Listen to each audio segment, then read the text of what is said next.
Irish guy and Hello! How are you? if you're new, hit that subscribe button, join our community, you absolute legends. This is the latest edition of the Prem Catch-Up, looking at all the Premier League results from the weekend. And lads, there were some wacky matches. There were 2 4-3s. Right, let's go. Liverpool 4, Tottenham 3. This was weird. I mean, Tottenham are just making it a habit of beginning matches in the most hopeless of fashions to be 3-0 down after 15 minutes. Again, it was all sorts of impressive how quickly these Tottenham players managed to throw the game away. It's almost spectacular. I mean, it's like going on a cinema date, and before the opening credits even roll, you've already had a nosebleed in the popcorn and told her that you fancy her mum. This could have been the match where Tottenham were cancelled as a club. I mean, maybe a bit dramatic, but lads, going 3-0 down after 15 minutes. Imagine if this had been another St. James's Park showing. Imagine if they went 5-0 down after 20 minutes again. I think the Tottenham away support might have just invaded the pitch. This could have been another hideously historical stain on the club. But to be fair, the players actually showed resolve, steel, grit, and belief to get back into the match. I mean, it was a weird game with 2 massive moments involving Oliver Skipp. I mean, someone who, to look at him, looks like a London Sean Longstaff, someone about as exciting as just eating microwaved oatmeal out of a shoe. Well, he should have been sent off for absolutely crunching Luis Diaz's shin. But I mean, similarly, Diogo Jota should have been sent off for literally kicking him in the head. But listen, the fact that Tottenham roared back into this game, wow, but Lucas Moura, if I were him,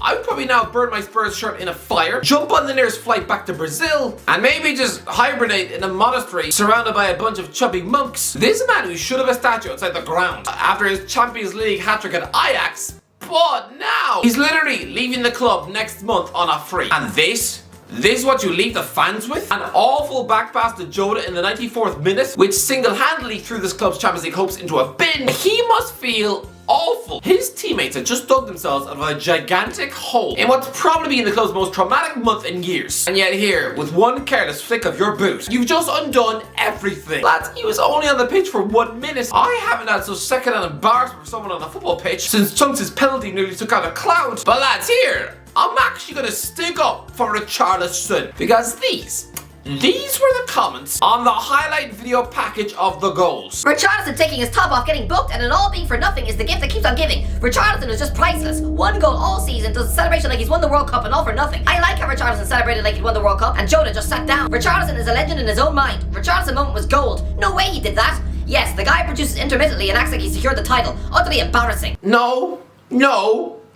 Richarlison heads in an equaliser at 93 minutes in what looked to have salvaged a point for Tottenham in a game where they went 3-0 down after 15 minutes. In what looked like a reflection of the Newcastle match in a month where these Tottenham players have been criticised, pilloried, even by their own manager in public, to then crawl back to 3-3. And Richarlison, after having so many goals ruled out for offside this season, he is finally netted his first Premier League goal of the entire campaign. His first Premier League goal for Tottenham, and at Anfield, a ground where he's been booed for literal years. I mean, Richarlison is ex-Everton. He's had Twitter feuds with Jamie Carragher, which, I mean, as Danny Simpson will tell you, can be dangerous. I mean, Carragher doesn't really have any filter on there. He was probably this close to slagging Richarlison's dead mum. Richarlison was benched for this game, only coming onto the field with 6 minutes left. Can you imagine the Anfield boos? He had only scored against Liverpool twice in his life. One of them was when there was no fans in the ground, and the other was in a 5-2 defeat. So can you imagine the relief he felt to be able to score that goal? Ex-Everton Richarlison netting against Liverpool. It's like the Joker being able to drown Batman in a bath. He will have loved it. So yes, the shirt is coming off. How can Liverpool fans really criticise a bloke for celebrating his team coming back from 3-0 down when that was literally the pinnacle moment of your club? It's not Richarlison's fault that Lucas Moura then instantly chose to show the composure of Mr. Bean at the airport. Honestly, I actually think that Tottenham, Ryan Mason, and even Richarlison come out of this game with credit. But as for Lucas, oh dear. Brighton 6, Wolves 0.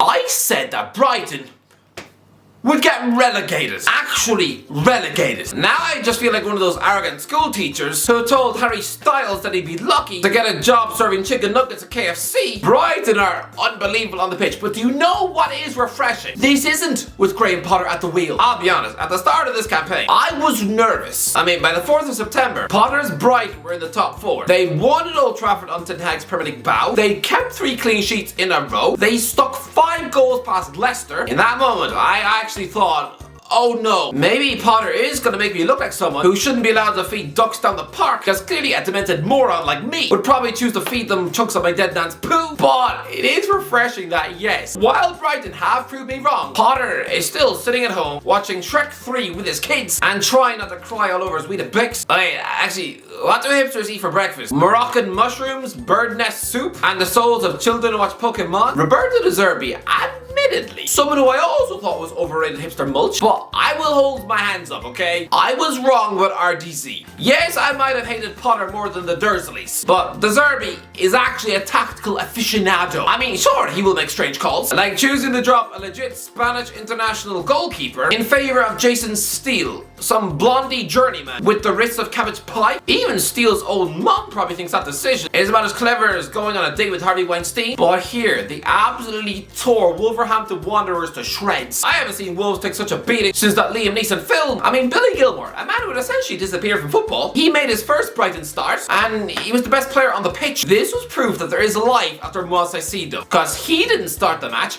Not even Irish superstar centre forward Evan Ferguson played the match. Both Alexis McAllister and Karol Matoma began the game on the bench too. That's Chelsea loney young gun centre half Levi Colwill, the future of Stamford Bridge. He also rotted away on the bench. And Brighton were still amazing. 3 players all grabbed a brace each: Pascal Gross, Danny Welbeck, and Dennis Undav, who I thought was just some token hipster rotten sandwich of a forward, just signed from their Belgian feeder club for the laugh. But to round off this match with a confident chip over Jose Sa, it was so glorious, it almost made me salivate over my toes. It was pretty special. I mean, Wolves are embarrassed. They should be embarrassed, but I'm gonna say it. I have been hard on Brighton and Hove Albion for years. The fans think I hate the club. I don't. I don't have a weird vendetta. I don't drive 2 hours to the beach just so I can kick a seagull's corpse. No, I think Potter was the most annoying, overrated hipster English coach. But Brighton under Zerbi, they deserve European football. But relax a little, because Brighton are not anything we haven't seen before. Sure, their tactics are a bit more complex, but essentially they're just Swansea from 10 years ago. This won't last forever. Bournemouth 4, Leeds 1. Bournemouth have survived. I'm sorry, what? Did anyone really think that was ever gonna be possible? Bournemouth are safe. This was about as unlikely as finding out that the fat bloke survived in Game of Thrones. I mean, how could he outrun the White Walkers when the man's just 80% Maltesers and cake? Lads, Gary O'Neill is a coaching baby. He wasn't even a qualified manager. And so to come in and guide this team to safety when he's got less managerial qualifications than Craig Shakespeare's mum, again, it made no sense. It would be like a local beaver being able to pull off open heart surgery on your nan. Lads, O'Neill has guided Bournemouth to 6 wins from the last 9 Premier League matches. 2 of those were against Liverpool and Spurs. I'm gonna say it. This is the best managerial job I have ever seen from someone with such little qualifications as O'Neill. By all rights, this guy should have been chewed apart by every other coach in the league. Even standing in the dugout, he should have looked more out of place than the Pope in a Norwich strip club. I mean, I know he worked as a coach at Liverpool, but did he just spend his entire time shadowing Jurgen Klopp? Because this is amazing. But here, to absolutely batter Leeds United by 4 goals to 1. Well done, Gary. Jefferson Lerma smashes in 2 brilliant finishes. Patrick Bamford then nods in a goal. But Dominic Solanke and Antoine Semenyo finishes Leeds off. And Javi Gracia, he is hands down, without a doubt, the worst manager in the league this season. This spell is appalling. He has done the worst job out of every coach. And I include Potter in that. I include Scott Parker in that, and he lost 9-0. Come on, this guy was appointed in February and has already lost 5-1, 6-1, and 4-1 twice. This is dreadful.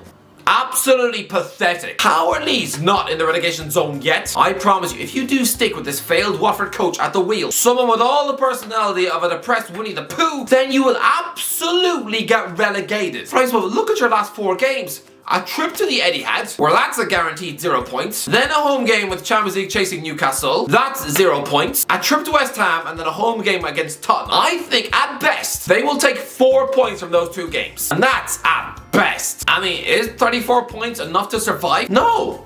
Leeds United are going down. And for such a big club like them, It's just a bit sad. Brentford 2, Nottingham Forest 1. I am devastated for Nottingham Forest. Right now, I feel like bursting into tears. Honestly, I feel like walking through the streets of town and just begging the homeless for a hug. Lads, I did a video a year ago stating how I needed such a huge club like Forest, a massive monstrosity in English football, steeped in European heritage. I needed to finally be able to see them a match of the day. The fact that I hadn't made about as much sense as deciding to have a baby with your sister. Lads, watching which teams get promoted from the Championship means a lot to me. One thing I hate to see is the return of boring clubs. I either want a massive club like Forest to return, or I want a teeny tiny club to have a miracle promotion. I maintain Blackpool 2010 are my favourite ever Premier League team, so looking at the Championship table right now, I want to see either little old Luton Town or former Premier League champions Blackburn come up. What I don't want is to see something dull like Middlesbrough or Watford back in the league. And Forest, I mean, they're going down, aren't they? A win here would have been huge. And Danilo sticks them 1-0 up in 45 minutes. Forest are literally winning the game with 9 minutes left. And then Ivan Toney spanks a free kick through the wall. Yes, through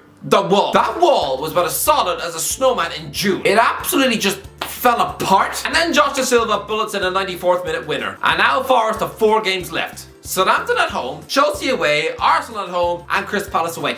Some of those are winnable matches. Steve Cooper, sort it out. This is your moment to turn yourself into a managerial superstar. You can keep this Forest squad in the league. I know you can. Just get them out on that training pitch. Iron out those mistakes. Give them some belief, and please keep this monster club in the league, because to see a 2-time European champion swapped out for the return of Sheffield United, it would be like choosing to substitute your wife for that middle-aged lunch lady who always smells of burnt sausage rolls. Newcastle 3, Southampton 1. Newcastle United are going to be in the Champions League. How surreal is that? Trying to get my head around that. I mean, it's when I go back to April 2016, and forget the title challenge. When Leicester City were guaranteed to finish inside the top 4, it was just weird to contemplate. It didn't make sense. Seeing Danny Drinkwater or Andy King playing against Europe's elite. I mean, what next? Are we gonna see Michael Jackson cleaning up zebra weed down the zoo? Newcastle are pretty much there. Sure, they survived the scare when Southampton went 1-0 up, but then Anthony Gordon gets ripped off the pitch at half time. On comes Callum Wilson, and this man is the most in-form super sub in the world. That is 5 goals in his last 3 games. That was 8 goals for Wilson in April, and he started 5 of his 7 matches on the bench. This man needs to start. He is in razor sharp form. How he didn't net a hat-trick, I'm not too sure. I mean, he had 1 goal ruled out for a tight offside. He also struck the crossbar twice. I mean, this guy went through a horrendous run of form during the winter months where I thought he was finished. 1 goal in 15 matches, and absolutely 0 in any Carabao Cup game. Imagine if he hadn't come back into form. Ivan Toney has literally scored 20 goals in the Premier League this season. He was left behind for the Qatar World Cup in favour of Wilson, who, yeah, at the time was just a bumbling goose in football boots. But lads, I think the recent away trip at Nottingham Forest lit a fire in Wilson. Alexander Isak scored both goals in a 2-1 win, while Wilson wasn't even asked to come off the bench. Just 90 minutes of running away like a banana pie. That trip must have damaged his pride. He probably spent the entire bus ride home chewing on his lip until it bled. I mean, his wife probably wanted to welcome him home by watching a Mila Kunis comedy. Yeah, he probably felt like smashing a flower pot off his head. It was the first time since Boxing Day 2020, a trip to the Etihad where Wilson spent the entire match for Newcastle on the bench. It was only the 5th time in his 8-year Premier League career where he spent an entire top-flight game watching from the cold and lonely bench. It lit a fire in him. He's a man reborn. Man United 1, Aston Villa 0. And that's it. Aston Villa's Champions League dream is now officially about as alive as Sherlock's career. I mean, that was a great run that Unai Emery's side went on. And after the Steven Gerrard mess in the autumn, then the Champions League dream was always an outside pipe dream. But the maximum they can now finish the season on is 67 points. I mean, it's not happening, is it? But this was an important win for Man United. 1-0. I think they're going to finish 4th. Behind Newcastle. And will that really be a great debut season for Ten Hag? Fulham 1, Man City 2. Man City win again? Fulham gave it a go. Carlos finishes, spanks in an equaliser, but lads, Erling Haaland rifled in a penalty. His 50th goal of the season. 50! And Julian Alvarez, apparently the guy's understudy, absolutely sticks one into the top bins from 30 yards out. Great City win, important City win, but lads, Fulham are on the beach, so this result was inevitable. Crystal Palace 4, West Ham 3. What a match What a game. A part of me was so confused. Why is a pretty nothing London derby between two teams who are already safe? Why is that the morning televised kickoff on BT Sport? Even before the game, it's just a happy, jokey, relaxed joint interview with both Roy Hodgson and David Moyes. This game had no real pressure on it, but maybe that's why it was such a relaxed goal fest. 7 goals. Crystal Palace going forward are absolutely saucy to watch. I'm not sure how old man Hodgson was somehow the key to unlock his dangerous Palace attack. But going forward, Zaha, Olise, Eze. Oh, it is beautiful. It is so delicious. But the narrative out there is that Hodgson is a boring dinosaur coach.